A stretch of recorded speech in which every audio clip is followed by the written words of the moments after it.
acho que a gente já pode já podemos começar a apresentação da Kelly. Para quem não conhece, né, acho que para os novos residentes, a Kelly já nos ajudou aí muitas vezes e segue ajudando, né, em diversas ocasiões.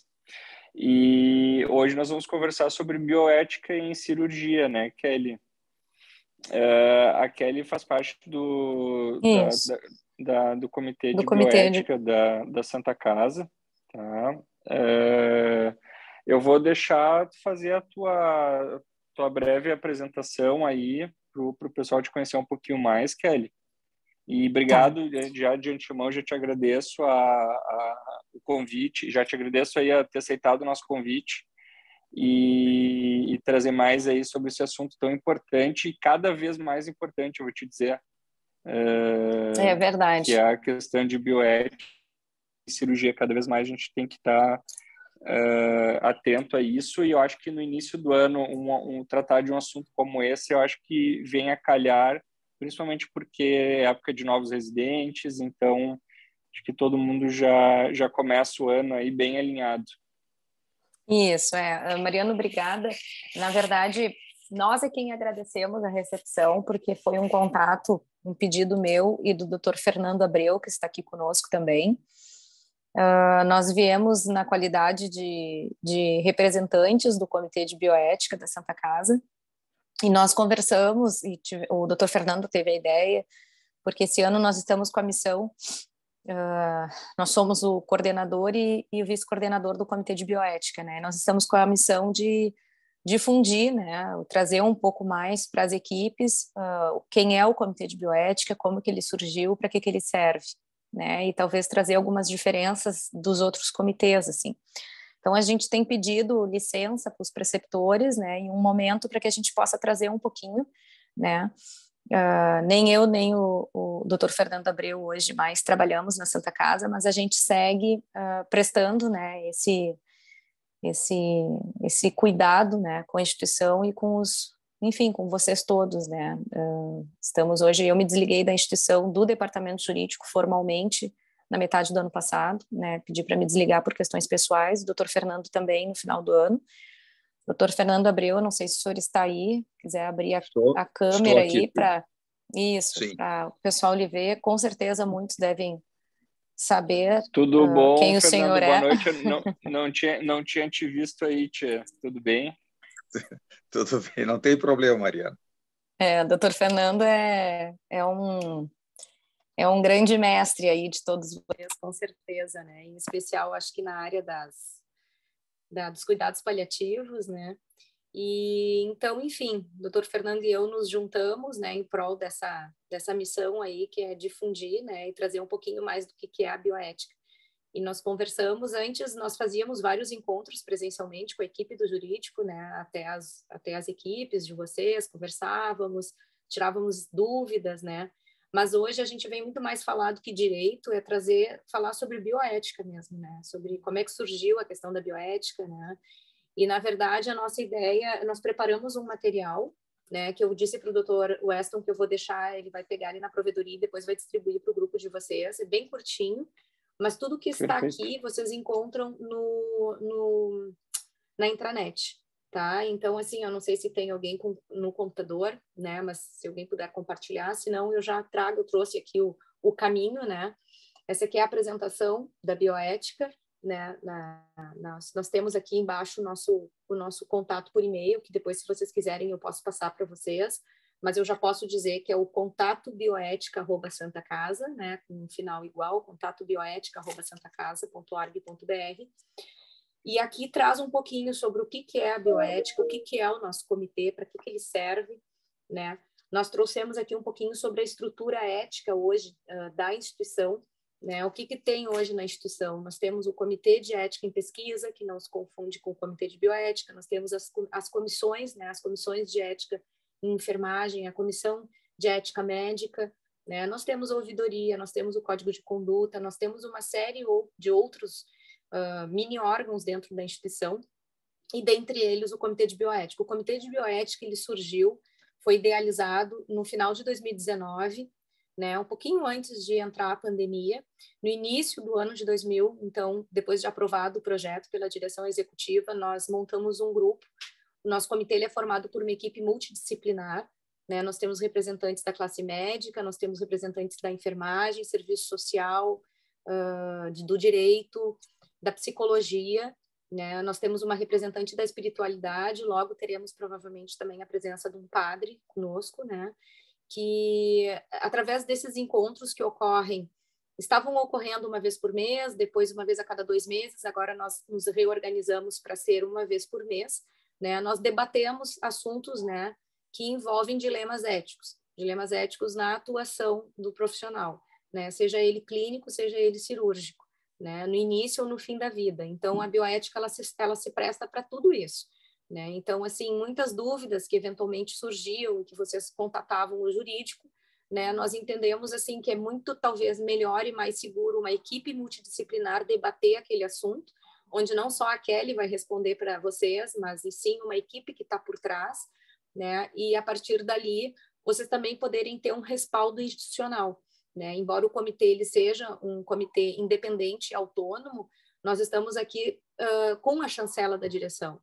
Né? Então, assim, nós já conseguimos elaborar 3 documentos muito importantes, e aí eu queria dizer para vocês, na página da intranet, todo mundo que conhece a intranet vai reconhecer esses iconezinhos aqui. Aqui embaixo está o Comitê de Bioética. Quando a gente clicar aqui nesse ícone, bem na abertura da intranet, eu convido a todos vocês que façam isso hoje, amanhã, essa semana, cliquem aqui. Quando vocês clicarem aqui, vai remeter automaticamente para essa página aqui. Aqui a gente diz o que é o Comitê de Bioética, quais são as funções dele, para que ele serve, para que ele não serve. E uma das funções que a gente sempre deixa bem claro é que ele não serve para julgar. Né? O Comitê de Bioética ele é um local onde a gente apresenta um debate sério, desprovido de preconceitos, né? E ali, então, a gente vai tratar de diversos assuntos que envolvem realmente os dilemas éticos que eventualmente podem surgir. Né? Então, os comitês de bioética, por exemplo, na Santa Casa ainda não existia, ele foi implementado agora recentemente, ele tem 2 anos de atuação, mas no Clínicas, no Hospital Conceição, na PUC, já datam da década de 80 e 90 em Porto Alegre. Então, a Santa Casa realmente era um hospital que não tinha ainda se organizado dessa forma. Né? E aí, então, eu convido vocês a lerem e, ao final, vocês podem clicar, existem 3 documentos, até esse documento aqui está desatualizado porque tem 2, mas lá na internet já temos 3 documentos, que são os 3 documentos que o comitê, nesses 2 anos, elaborou. E nessas reuniões, o primeiro documento que nasceu, ele trata sobre o paciente que se nega a transfusão sanguínea, né? Seja ele testemunha de Jeová ou não. Então, é um documento bem de fácil compreensão, onde a gente traz ali a gente tentou trazer, né, as mais diversas possibilidades, né? Por exemplo, se o paciente for maior de idade, for lúcido, mas não estiver orientado, se o paciente é menor de idade, estiver com ou sem representante, o que deve ser feito. Então, a gente apresentou todos uns considerandos, com toda a base legal, para ajudar vocês na tomada da decisão, né? O que acontece se vocês intervirem, o que acontece se vocês não intervirem e a base legal. Para que isso? É um documento que a gente convida todos vocês para lerem, tá? Ele não tem mais do que 3, 4 páginas, mas de conteúdo deve ser 2, porque tem a questão das referências, enfim, os tópicos iniciais, e ele realmente, assim, ele vai embasar vocês na hora da tomada da decisão, né? Então, por exemplo, assim, é meia-noite, 2 horas da manhã, tá com uma situação, no transplante a gente eventualmente, eu já fui fazer reunião dentro do bloco cirúrgico, chamaram um jurídico, dentro do bloco cirúrgico a paciente se declarou testemunha de Jeová e disse que não ia aceitar a transfusão sanguínea e o médico com o órgão ali pronto, sabe, para transfundir. Foi assim, na real, naquele dia, assim, foi uma frustração geral da equipe, porque o órgão, conforme o tempo ia passando, ele ia se prejudicando, passaram para o próximo da fila e o paciente que então não recebeu o órgão tão perfeito como ele estava horas antes, que teria sido dedicado para aquela primeira paciente. Então, é uma série de situações que às vezes podem acontecer de madrugada, e vocês saibam que essa documentação está na intranet, pode ser acessada a qualquer momento, ela pode ser impressa, né? E pode ser colocado, inclusive, dentro do prontuário para poder instruir, não é? Seria bem instruir, embasar a tomada de decisão dos profissionais na hora do atendimento ou na hora da decisão que tenha que ser tomada. O outro documento que nós realizamos também, que foi um debate bem profundo, foi sobre os pacientes LGBT+, né? Todos os pacientes hétero, paciente trans, paciente homossexual, bissexual, dilemas éticos que trazem, o que envolvem esse tipo de paciente, né? Por exemplo, acomodação, né, que eventualmente estava surgindo com o pessoal da internação, dificuldades, né, de pacientes que não aceitavam estar junto de um leito de um paciente que não é do seu mesmo sexo, né, mas que se declara, né, de outro sexo. Então, também nós criamos um material bem rico, que traz também algumas hipóteses, né, e algumas com base num diagnóstico que a gente fez, assim, ao longo desses anos todos lá no departamento jurídico e nas demais áreas, né. Então, a gente acabou, desses diagnósticos, a gente foi trazendo e elaborando esses materiais. Esse segundo documento também está ali, é só clicar, abrir, baixar ele, ler, pode imprimir, levar para casa, ler no consultório, enfim, né? Eu acho que é bem, bem importante, traz também bastante diretrizes e fundamentalmente traz as normativas, né? E aí vocês conseguem ver, bom, eu tenho esse limite, né? Até onde eu posso ir.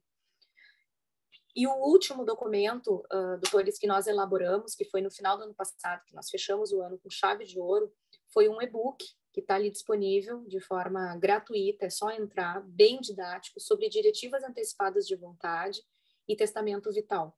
Né? É um assunto assim que se debate muito em outros países, né? Em alguns países isso já está super bem aceito e aplicado, e aqui no Brasil os profissionais ainda têm um pouquinho de receio, né? Se devem ou não devem aceitar esse tipo de documento, e muitas vezes nem sabem o que é o documento, né? Então, a gente trouxe esse book também de forma bem, bem didática, né? Bem fácil de ler, com balõezinhos, enfim, foi um material realizado, inclusive, pelo marketing da Santa Casa, né? A gente forneceu o conteúdo e eles elaboraram o documento. Ele está lá também.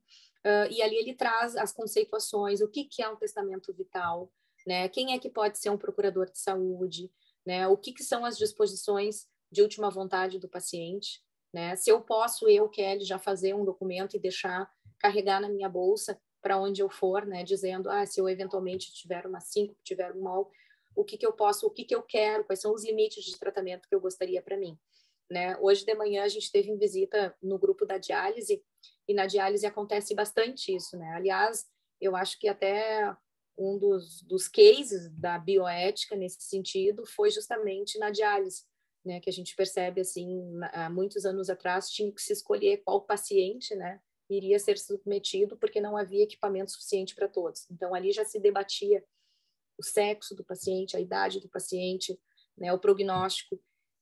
Isso, evidentemente, que acabou, mas ainda se discute nessa esfera quando o paciente não deseja mais se submeter ao procedimento da diálise, né? Então, o que fazer? A equipe médica nos liga e nos diz, doutor, o que eu faço? Um dos últimos atendimentos até que eu prestei como advogada da Santa Casa foi exatamente isso, me dizendo, é um paciente que teria uma chance, teria uma sobrevida, mas ele não quer mais, ele desistiu, ele não quer mais se submeter, mas o que a gente faz, né? A gente pode aceitar a vontade dele.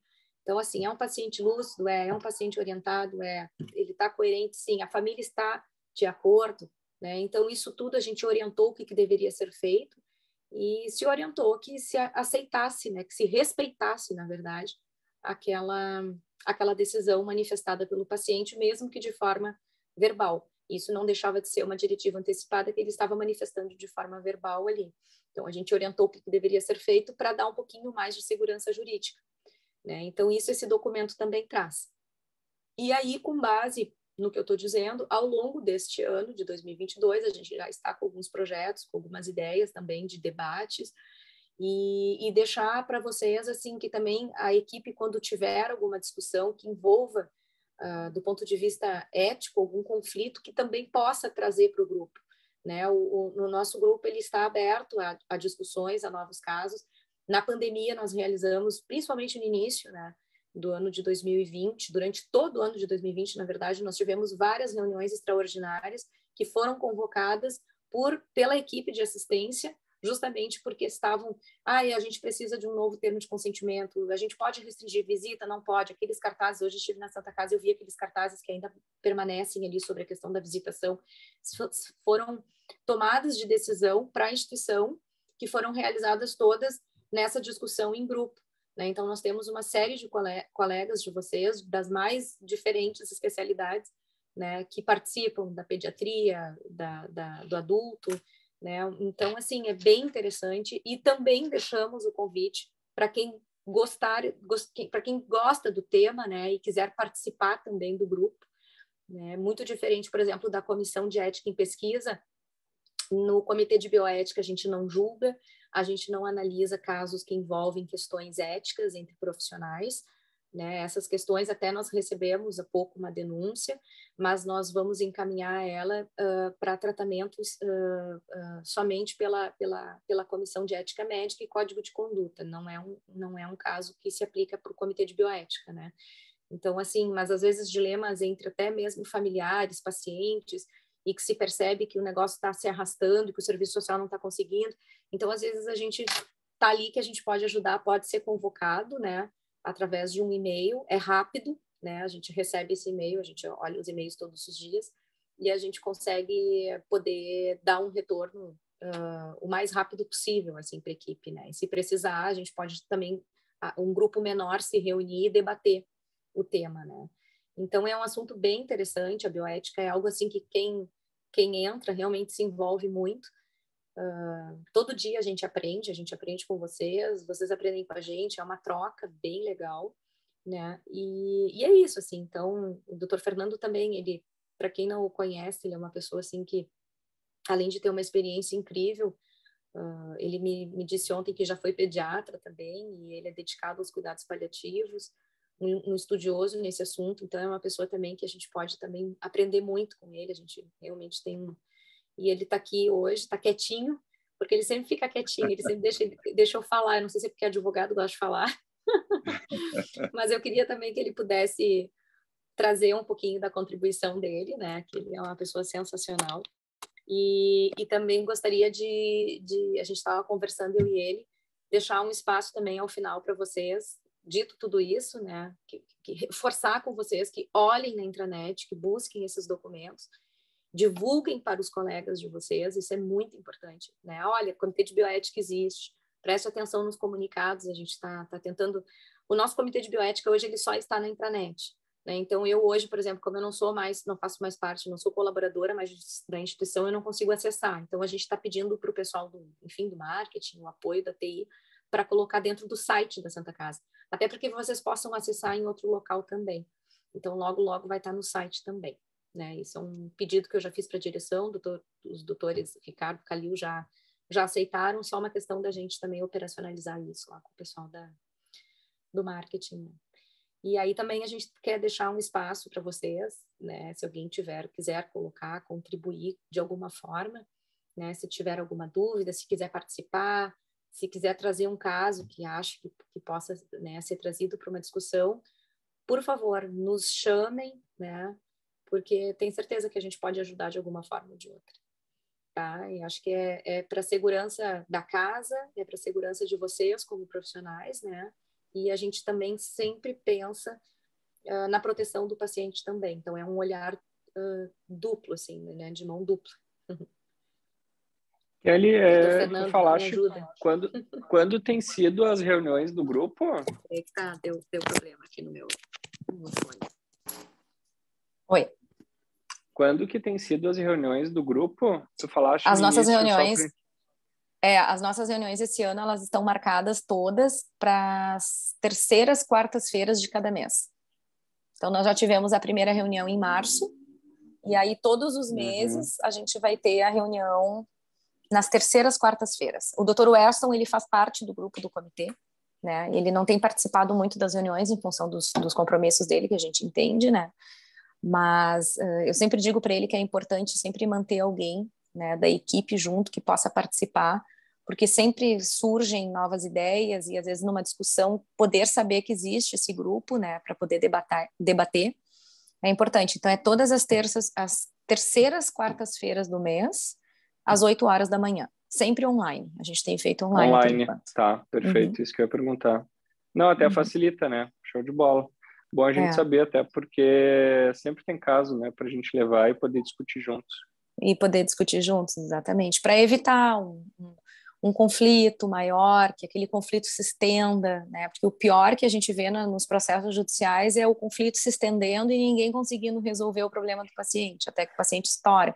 Aí vai para a ouvidoria, daí quando vê já é código de conduta, e aí ninguém, né? Então, se a gente conseguir, de repente, aproveitar um pouquinho esse canal, ele serve para isso também. Que legal. Vamos ouvir o Dr. Fernando, então. Cadê o Dr. Fernando? Só reforçar realmente o que a Kelly falou, mas eu queria assim, dizer o seguinte, que é muito importante, fique bem claro para nós todos, que o papel da bioética não é de aplicar regras comportamentais, mas é auxiliar os profissionais, os médicos e os paramédicos a saberem como se portar diante das diversas problemáticas éticas da vida profissional. Não existe julgamento de valor ou de pessoas, são apenas orientações para a melhor prática médica. E realmente nós não nos propomos a resolução dos conflitos internos.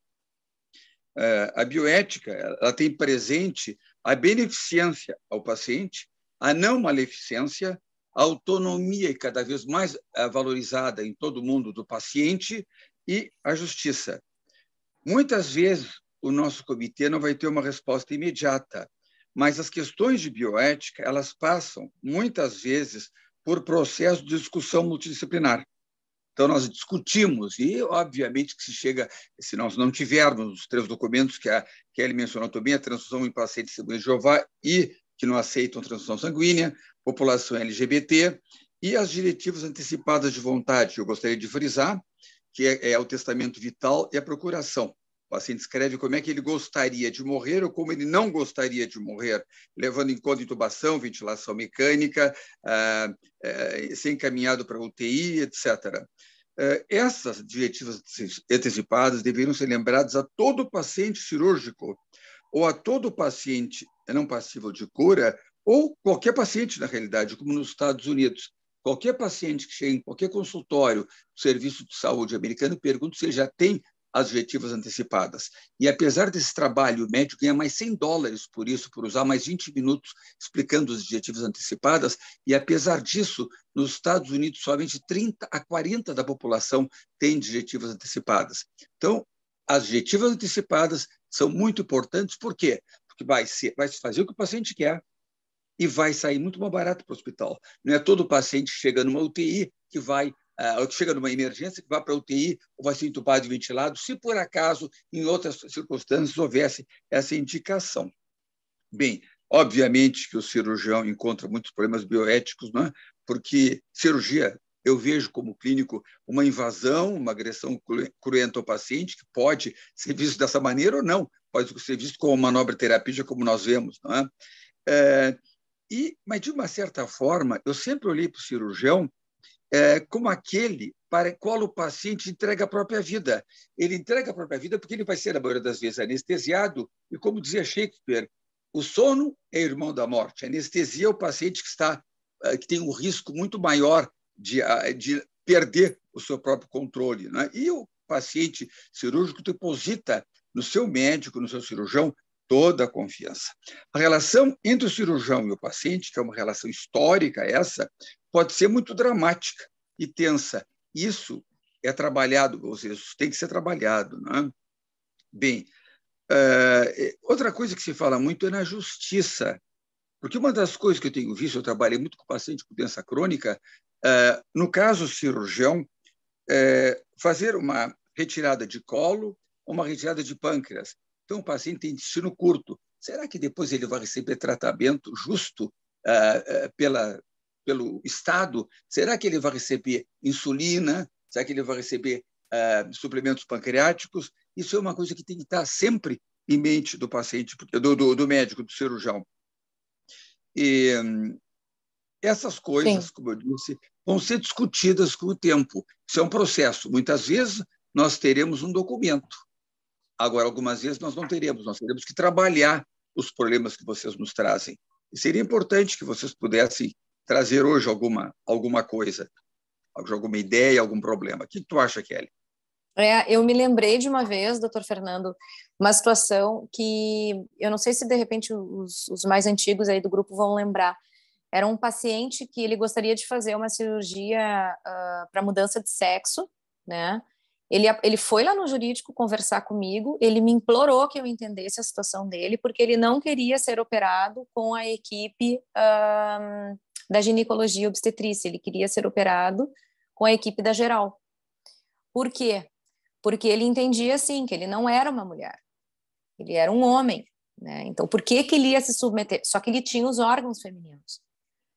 E aí a equipe da geral disse, não, mas quem tem a propriedade, a habilidade, a perícia para operar e retirar os órgãos femininos é a equipe da ginecologia.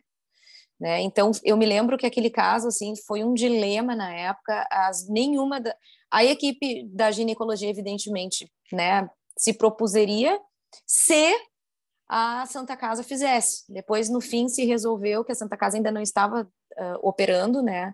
E acabou se transferindo esse paciente lá para o Clínicas, né? Acho que lá no Clínicas tem um setor específico, né? Então, isso foi um assunto que acabou ficando entre as equipes, né? Foi um dilema que se criou na época, a equipe da geral dizendo que não se sentia confortável para fazer aquele procedimento, né? Então, assim, esse é um caso, enfim, que eu trago, mas se vocês também quiserem trazer alguma coisa que daqui a pouco se recordam, que já tenham passado, né? Alguma situação assim, ou daqui a pouco talvez agora não venha em mente, mas de repente também futuramente, se quiserem nos trazer para debate, né? Eu tenho recentemente 2 casos, de um paciente, o caso não é meu, na verdade, mas o caso que a gente discutiu, o caso é da Angélica, paciente com tumor de pâncreas, só que testemunho de Jeová. Eu acho que até esse paciente, não sei se não é do SUS, ou se é dela do consultório é do SUS até. Se for do SUS, os guri vão saber, porque é um caso recente. Testemunho de Jeová para uma cirurgia de câncer de pâncreas, uma cirurgia grande. Então, ficava naquele dilema, assim, de não operar e a doença tomar seu curso. A gente sabe que a cirurgia é o melhor tratamento. E só que operar com o paciente não aceitando transfusão também, o anestesista não queria, enfim, a equipe também estava muito desconfortável com isso. E um outro paciente também, que esse foi um caso meu, que é um paciente que tinha um tumor avançado, estágio avançado, não tinha performance mais para fazer nem quimioterapia. Ele estava em tratamento de conforto, mas assim, estava em casa, super lúcido e dentro das suas limitações físicas, cuidando de si mesmo, cuidando da casa, enfim. E a paciente foi para a emergência com uma perfuração do estômago. E aí começou essa discussão de que era um pneumo peritônio, é uma cirurgia de emergência, e era um paciente que já se tinha definido por não operar, não acrescentar mais nada. E aí, na emergência, ter que conversar isso com o paciente, com a família, foi uma situação, no mínimo, desafiadora, assim. Acabou que essa aí se resolveu porque o paciente pediu para não ser operado, e aí começou uma outra discussão se tu podia não operar ele também, porque, enfim, mas ele era super lúcido e a família compreendendo todo o processo de sofrimento dele, assim, de 3, 4 anos de tratamento já, todo mundo concordou e ele acabou tendo a vontade dele respeitada, recebeu medicação para dor e tudo mais, para não ter nenhum sofrimento, e evoluiu para óbito, acho que 48 horas depois. Mas foram 2 situações. Bom, a gente já teve outras. Olha, eu lembro assim de vários casos, na verdade, principalmente envolvendo questões de testemunho de Jeová e paciente terminal. Mas esses 2 recentemente me chamaram mais atenção, assim. Por exemplo, esse paciente do tumor de pâncreas, já aproveitando a discussão, se eu não me sinto confortável em operar um paciente desses, não é uma cirurgia de urgência, porém é um paciente que precisa ser operado. Ao mesmo tempo, não é uma cirurgia que todos os colegas cirurgiões estão aptos tecnicamente a fazer o procedimento. Então, também não é um caso que o paciente vai conseguir um colega facilmente para operá-lo. Então, a gente acaba afunilando, digamos assim, as opções dele em encontrar alguém. Sim, e aí uma... se criou essa situação. Essa é uma situação que até o Dr. Fernando e eu tivemos essa semana com a equipe da Procto, né, Dr. Fernando, lá no Santa Rita. Sim. E também surgiu a mesma discussão, né, com relação ao paciente testemunha de Jeová e essa dúvida, né? E o Dr. Fernando muito bem colocou sobre a questão da importância do respeito, né, à autonomia de vontade daquele paciente, se é um paciente lúcido, orientado e coerente, se não se trata de um caso de emergência, né? E existe também algo que se chama que é a objeção de consciência, né, por parte do médico. Então, é algo que também o Código de Ética Médica protege, de certa forma, se tu não te sentires à vontade submeter aquele paciente a um procedimento cirúrgico, né, sabendo que aquele paciente tem um risco muito grande de acabar necessitando de uma transfusão. Né? Nesses casos, claro que a melhor opção é ou o paciente acabar concordando, né, porque algumas vezes eles acabam concordando, ou a transferência para uma outra equipe que assuma essa responsabilidade. Né? Uma situação legal que se tem, jurídica, é a questão da omissão de socorro. Né? No caso de haver uma emergência, né, em não se fazer nada, pode haver uma responsabilização por isso.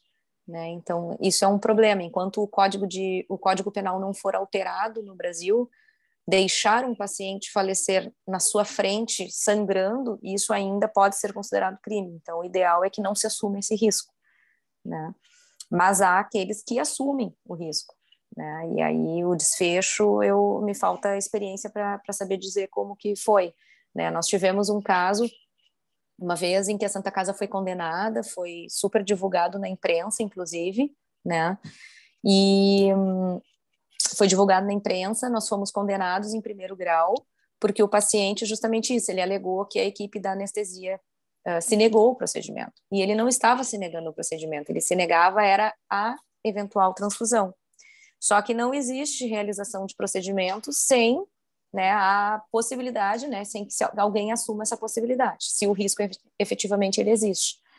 E aí em recurso, nós conseguimos demonstrar isso para o tribunal e o tribunal acabou revertendo a decisão. Né? Então, depois, aquela única condenação a gente acabou revertendo em favor do hospital, da Santa Casa. Né?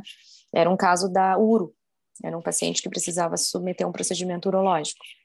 E aí eu me lembro até que houve uma discussão interna depois, porque como a equipe negou, veio uma outra equipe que disse que faria, que teria feito. Por que ela não foi contatada? Porque ela teria feito o procedimento no paciente, porque era uma cirurgia que tinha um risco mínimo de sangramento. Como, de fato, depois esse paciente acabou buscando um profissional de forma particular e fez o procedimento de forma particular. Né? Então, assim, realmente, assim, são questões... Esse caso ainda envolveu uma questão um pouquinho pior, porque ele voltou para a Santa Casa e fez o procedimento em caráter particular na Santa Casa, onde era paciente SUS. Então, esse foi um calcanhar ali de Aquiles que a gente teve. Mas, enfim, são questões, assim, que acontecem no dia a dia de vocês, né? E que se a gente conseguir parar e trazer isso, de repente, para um grande grupo, assim como vocês fazem nos rounds, essas discussões de caso, né? Eu acho que é bem importante, né? Porque, às vezes, como tu dissesse nesse teu exemplo, Rodrigo, o que acontece? O paciente concorda, né? Mas, de repente, o familiar não concorda, né? Ele diz, não, eu quero que vocês sigam investindo no meu pai, eu quero que vocês sigam investindo. Né? Quem que a gente vai seguir? Vai ser a equipe, vai ser o profissional, vai ser o paciente, né? Ou o familiar que está dizendo? Bom, ele tem uma diretiva antecipada, ele tem um procurador de saúde? Não, ele não tem um procurador de saúde, porque se ele tiver um procurador de saúde, quem vai decidir vai ser o procurador de saúde, se ele não estiver lúcido, né? Mas ele estando lúcido, orientado e coerente, tendo idade suficiente para tal, né? Então essa autonomia realmente ela tem que ser respeitada, né? Os cachorros da vizinhança começaram a uivar e latir aqui bem na hora. Não sei se vocês estão ouvindo, tem uma veterinária aqui do lado e ela tem, acho que uma meia dúzia de cachorros, eles começaram a uivar. Dá para ouvir só baixinho no fundo, não está atrapalhando. Tá bom. Teve um caso uma vez que a gente discutiu, inclusive com a Kelly, eu lembro bem, Kelly. Foi uma cirurgia de urgência, até aí, enfim, todo mundo operou, se teve ali uma situação com os anestesistas, que eu não vou fazer, não sei o quê, mas era uma cirurgia de urgência. Era um pneu peritônio também, não tinha muita discussão. E era um caso que, claro, tu poderia muito bem, durante o transoperatório, não precisar de transfusão, mas que certamente no pós-operatório o paciente precisaria, porque ele já era anêmico por conta de um tumor de cólon perfurado, enfim. E aí, com procedimento cirúrgico, consumo, enfim, tudo que a gente sabe do pós-operatório, esse paciente chegou a 4,5, 5 de hemoglobina na UTI, e ele tinha uma diretiva antecipada. Diretiva antecipada, isso. Tá? Ele tinha isso. E sempre foi bem certo, e a família respeitando muito, de não receber transfusão. A questão é que ele era um cardiopata isquêmico e todo dia até a UTI me falava isso. Que eles conversavam que ele tem risco de infartar, por já ter essa questão prévia cardíaca, enfim. Ele ficou algum tempo internado até que realmente veio a óbito, por um infarto, inclusive. E, enfim, se seguiu todas as vontades. Não era uma situação de emergência, assim, transfere hoje ou vai morrer, mas era uma situação que tu sabia do risco que tu estava assumindo ao não transfundir isso, sempre descrito em prontuário, enfim. Sim, aí é muito importante. Desculpa. É muito importante, por exemplo, se respeitando. Sim, é muito importante que no e-book, esse que nós elaboramos, ele traz, inclusive, o que vocês... quais são os documentos, inclusive, por exemplo, se ele tem esse documento, né? O que vocês devem trazer para dentro do prontuário? Solicitar uma cópia, que isso que seja evoluído no prontuário, né? Inclusive anexado, dá para anexar de forma digital hoje no prontuário também, né? Tem campos que a gente consegue digitalizar e colocar esses documentos para eles fazerem parte. E, inclusive, há um pleito do Dr. Fernando e meu para a direção, para que a gente possa incluir, até eu não sei, Dr. Fernando, se já não foi incluído, no próprio TASI tem um campo ali que a Santa Casa já pergunte, o cirurgião ou o profissional que estiver na ponta, na emergência, já pergunte na entrada do paciente se ele tem uma diretiva antecipada. Não, isso não está ainda incluído no TASI, não está. Não está no TASI, né?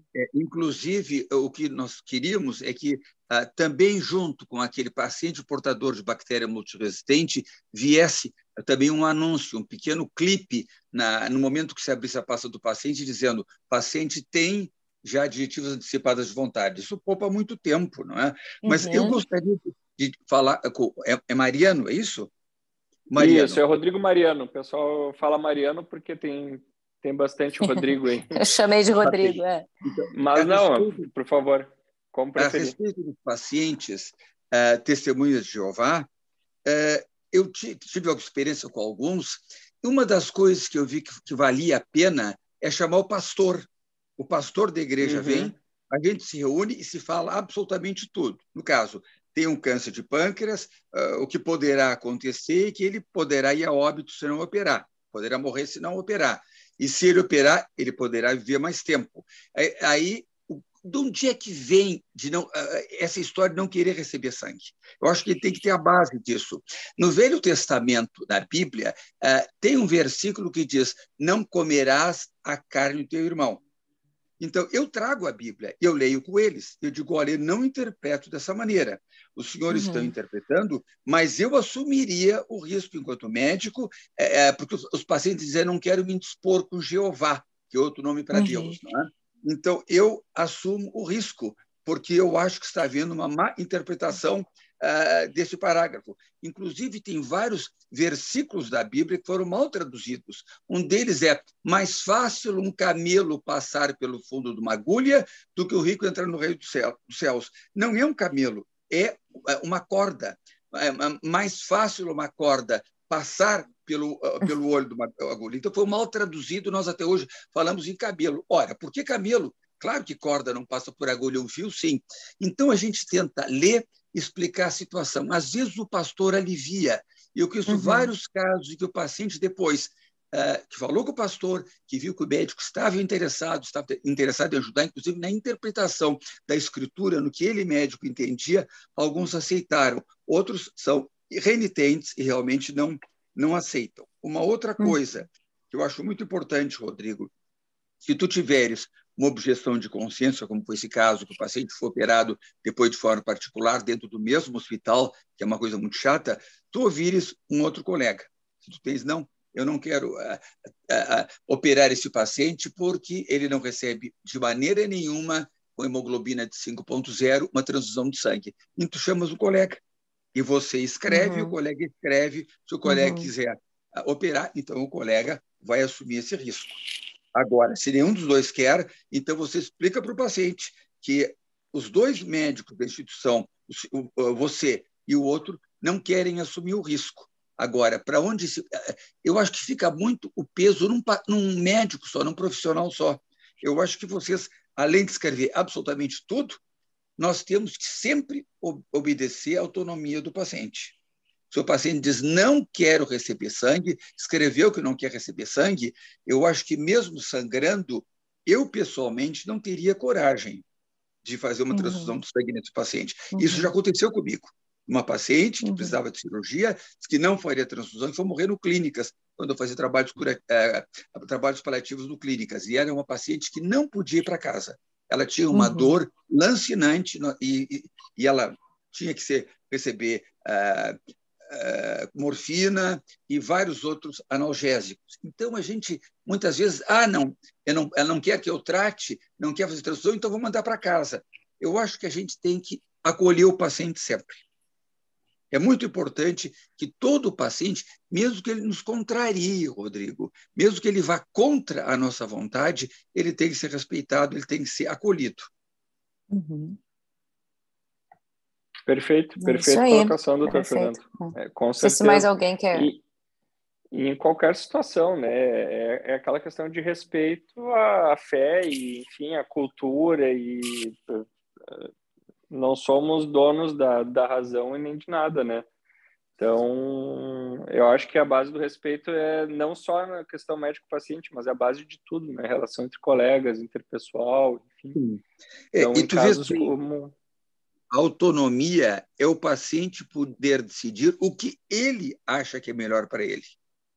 Fazer ou não a cirurgia, receber transfusão ou não, mesmo que não concorde contigo.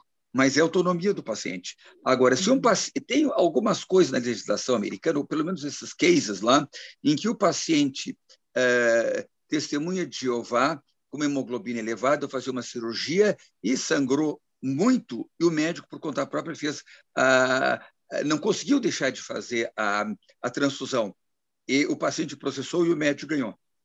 Porque ali é no momento que ele não podia transferir para outro profissional, que tivesse a coragem de não fazer transfusão. Então, e é uma decisão muito difícil, né? É uma decisão muito difícil mesmo, porque, como o senhor sempre fala, o médico tem o juramento, né? E é educado e ensinado a salvar vidas, né? Então, como deixar alguém morrer, né?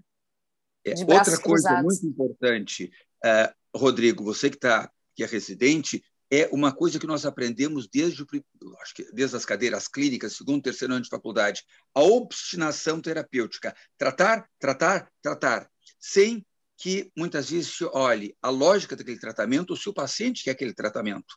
Ou seja, um paciente em fase terminal se inicia antibiótico terapia.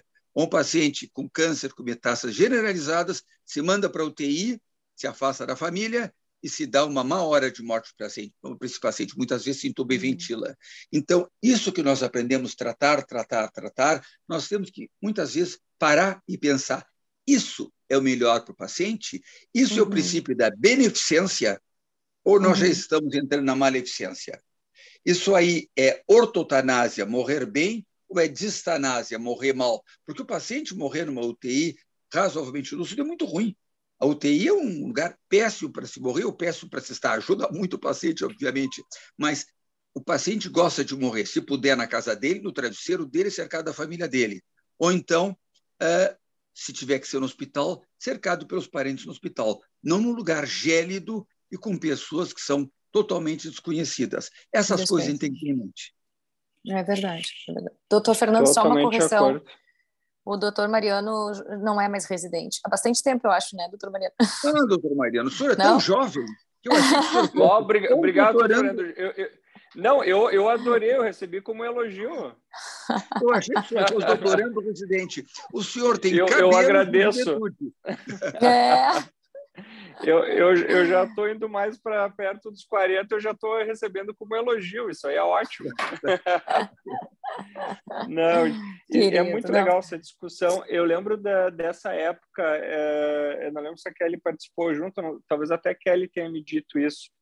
Num desses casos que nós tivemos é que o médico, numa situação dessa, de uma cirurgia, ou tu transfunde, ou o paciente morre, uma decisão daquele momento ali, o paciente nunca vai ser, o médico, o cirurgião, ele nunca vai ser condenado por salvar a vida de alguém, ou dificilmente vai ser condenado por salvar a vida de alguém.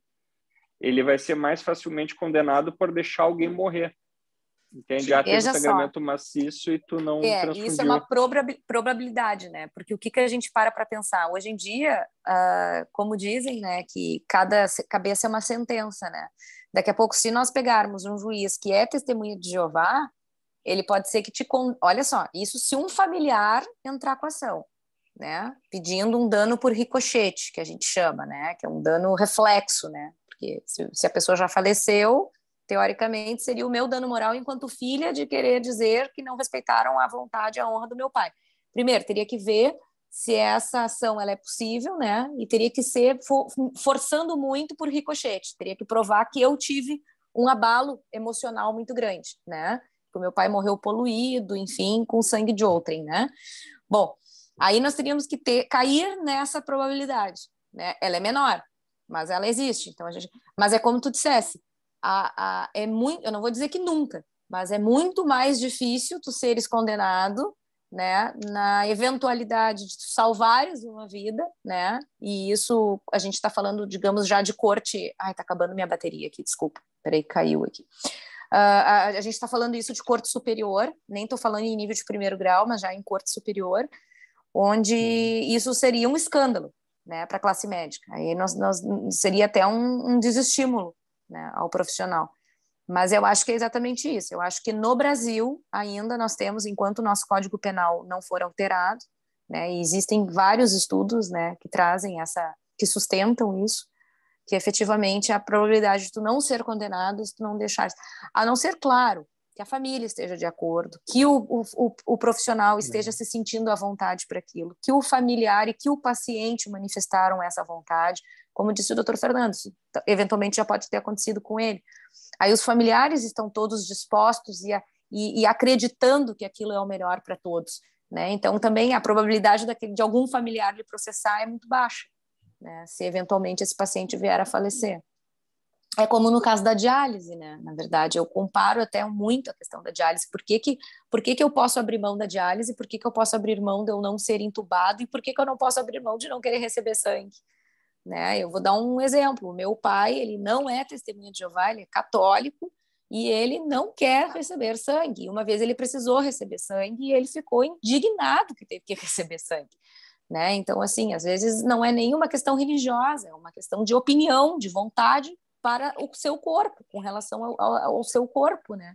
Que é a questão que o Dr. Fernando sempre sustenta, a questão da autonomia do paciente, né? Independente de religião, independente de crença. Né? Então, realmente, são discussões, tu vê, a gente normalmente acaba caindo nesse assunto e as discussões sempre se alongam mais nesse assunto, porque eu acho que é o receio de todo profissional, né? E, ao mesmo tempo, hoje em dia, nesse mundo que a gente está vivendo, que é muito, né, qualquer coisa se processa, qualquer coisa é mal interpretado, hoje em dia está muito complicado, assim, as relações, de um modo geral, estão muito complicadas, né? Então, acho que talvez a gente esteja ganhando até um pouquinho mais de espaço nessas discussões por conta disso, né? Por conta Eu acho disso. que é fundamental esse tipo de discussão. A questão da procriação. E ainda nunca tive nenhuma situação, e até quando tu comentaste do e-book ali que vocês fizeram em relação ao LGBTQ. Não, o e-book foi sobre diretiva antecipada. A recomendação exato, é LGBT. A recomendação. Achei interessantíssimo, porque eu particularmente nunca tive uma situação dessa com um paciente meu, privado, mas é questão de tempo, daqui um pouco eu vou ter. Entende? Então, assim, não vai ser a primeira vez que eu já vou estar lidando, eu vou ler isso aí, enfim. Hoje mesmo eu recebi...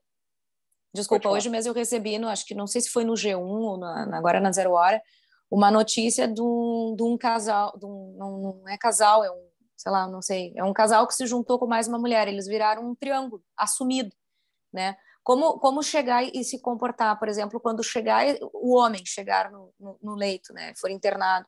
Eu tenho a minha companheira, eu tenho 2 companheiras, então as 2 são as responsáveis, não? E se houver uma disputa, se houver briga entre elas. Então, assim, realmente, assim, são cuidados, que é como diz o doutor Fernando, eu acho que é só a experiência mesmo para trazer essa sensibilidade e essas experiências que vocês vão ter ao longo da vida de vocês, né? E a gente poder realmente se colocar no lugar daquele paciente, né? Tira tudo e vamos ouvir só aquilo que o paciente quer, independente das conversas cruzadas, né?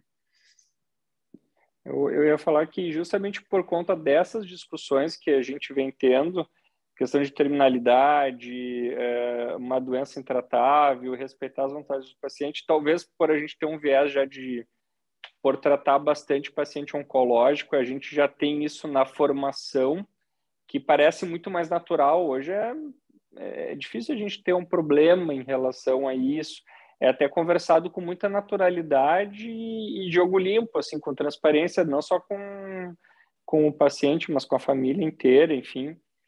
Então, isso cada vez é mais natural. E eu acho que essas outras discussões em relação à questão de sexo, gênero e em relação a crenças e fé, cada vez tem que se tornar mais natural também. E é muito importante a gente saber dessa discussão das quartas-feiras e certamente vamos nos encontrar nelas com casos aí. Então, tá bem. Aí é só nos demandarem, avisarem, a gente encaminha o link. Um dia, se quiserem propor alguma discussão, a gente reserva um espaço para a equipe de vocês, né? E aí, enfim, e quem quiser também participar do comitê, quem se sentir à vontade, quem tiver essa disponibilidade, né? Na verdade, a disponibilidade é participar das reuniões, né? E ter também seus casos, enfim, a gente fica à disposição, tá? Eu vou deixar esse material, o doutor Fernando vai deixar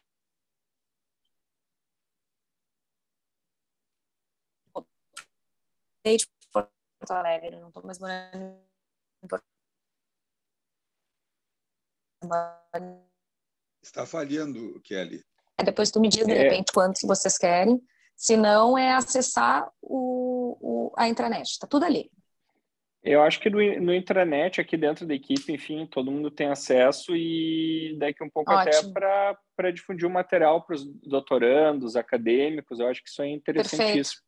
Já desde a faculdade ter esse tipo de formação. Perfeito. Os residentes, aí alguém tem alguma dúvida, algum caso, alguma pergunta, vamos aproveitar. Acho que os 2 casos recentes que nós tínhamos, eu acabei me adiantando e já falando aqui. Mas se alguém tiver alguma dúvida aí... Mas qualquer coisa, tu tens o meu telefone, o Dr. Weston também, o nosso e-mail é esse que eu comentei, que é o contatobioética@santacasa, né? Então, podem, por gentileza, mandar críticas, sugestões, né? É um canal aberto para discussões de dilemas que envolvem questões bioéticas. Tá bem? Agradecemos a disponibilidade de vocês, doutor Fernando, aí até essa hora nos iluminando aí com o conhecimento que vocês têm de bioética. Uma boa noite a todos, foi um prazer falar com vocês hoje. Deixa eu só fazer uma coisa aqui, que eu sou a blogueira do grupo. A gente precisa fazer o registro. Alguém sabe fazer aquela foto de todo mundo ou não? Eu não sei fazer. Eu tô no celular, eu não vou conseguir.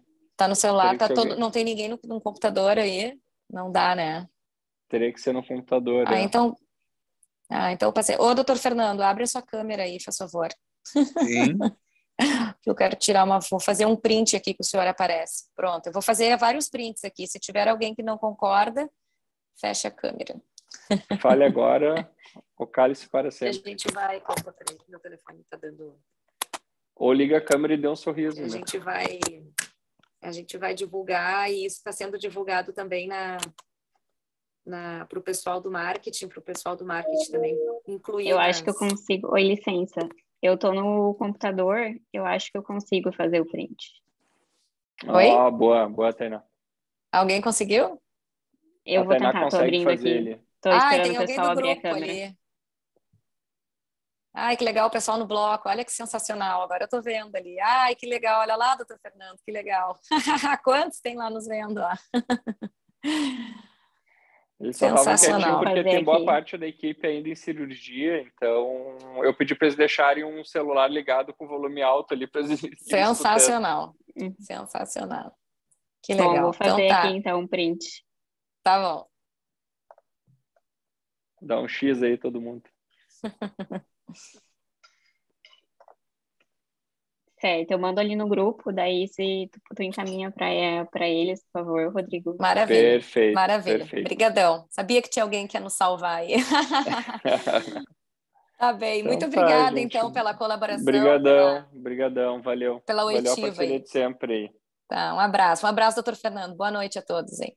Abraço, boa noite a todos. Obrigado.